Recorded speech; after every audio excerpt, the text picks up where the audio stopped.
وإذ قال لقمان لابنه وهو يعظه يا بني لا تشرك بالله إن الشرك لظلم عظيم وإذ قال لقمان لابنه وهو يعظه يا بني لا تشرك بالله إن الشرك لظلم عظيم.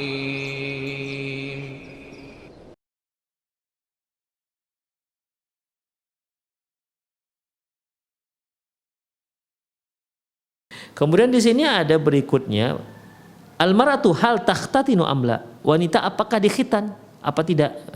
Ini sepertinya dia dibuat pertanyaan khusus supaya pembahasnya masalah khusus. Kalau tadi kan pertanyaan yang sebelumnya itu terkait dengan sama enggak nih hukumnya antara hukum khitan laki-laki dan hukum khitan perempuan. Nah, ini yang berikutnya pertanyaannya yaitu apakah memang wanita itu dikhitan?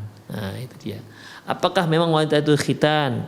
Jawabannya ikhwah rahimanallahu wa iyyakum, yaitu jawabannya na'am, takhtatin, wanita itu ya berkhitan juga.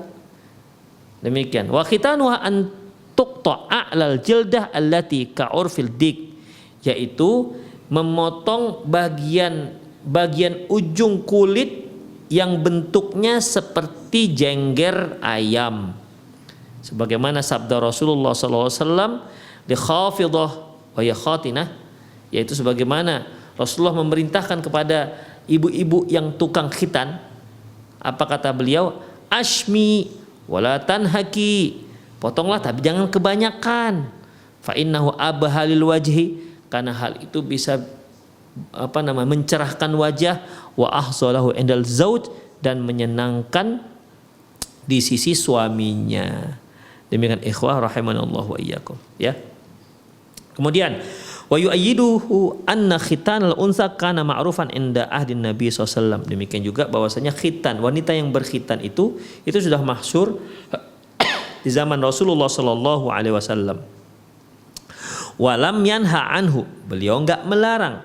Lam bal takhassasat ba'dun niswah bi fi'lihi, bahkan ada beberapa wanita itu memang spesialis tukang khitan. Insyaallah, juru sunat kalau bahasa kita. Jadi ada wanita-wanita pada zaman Rasulullah SAW memang spesialis tukang khitan. Itu dia kaum wanita. Kama thabata fi sahih qauli Hamzah, sebagaimana yang dikatakan dalam hadis sahih dari perkataan Hamzah lisiba, kepada Siba alladhi kharaja limubazarati yaumul Uhud, sebagaimana perkataan Hamzah kepada Siba ketika sebelum perang itu, ketika terjadi duel dalam perang Uhud. Jadi kalau dulu pada zaman Rasulullah SAW sebelum terjadinya perang itu duel dulu, ya. 3 atau 2 orang dari pasukan kaum muslimin melawan 3 orang dari pasukan orang kafir, duel dulu ini. Apapun yang terjadi, mau kalah mau menang, baru kemudian bertarung antara 2 pasukan.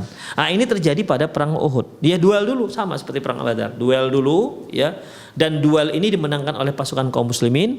Kemudian ketika itu Hamzah mengatakan kepada Siba, "Ya Siba, ya Siba, ya bena Umma Anmar, maqta'atul budur, atuhaddullah wa rasulah." Ya Siba, wahai Siba, anaknya Ummu Anmar tukang khitan. Nah itu dia. Jadi tukang khitan berarti Ummu Anmarnya tukang khitan. Allahu a'lam bishawab, apakah Ummu Anmar ini adalah majikannya Khabbab bin Arad yang menyiksa Khabbab bin Arad habis-habisan, ya, yang memanaskan api besi kemudian diletakkan di kepala Khabbab, karena Khabbab pada waktu itu berprofesi sebagai tukang besi. Dia membuat untuk kota Mekah terkenal buatan pedangnya, dan dia ini hamba sahanya Ummu Anmar. Ketika Khabbab itu masuk Islam, diazab oleh Ummu Anmar ini, kemudian besi-besi itu dipanaskan, diletakkan di kepalanya Khabbab bin Arad radhiyallahu anhu, yang akhirnya Ummu Anmar ini mendapat penyakit, yaitu yang kata dokter tidak ada obatnya kecuali dengan cara memanaskan besi dan diletakkan di kepalanya sampai dia mati. Allah alam apakah Ummu Anmar ini yang dimaksud. Ya. Jadi Hamzah mengatakan kepada Siba, "Ya Siba, wahai anak Ummu Anmar yang tukang khitan. Apakah kamu mau memusuhi Allah dan Rasulnya?" Nah, dari ucapan ini kan memang berarti di zaman Rasulullah SAW itu kan memang sudah ada yang namanya khitan bagi perempuan. Demikian ikhwah rahimanallahu wa iyyakum.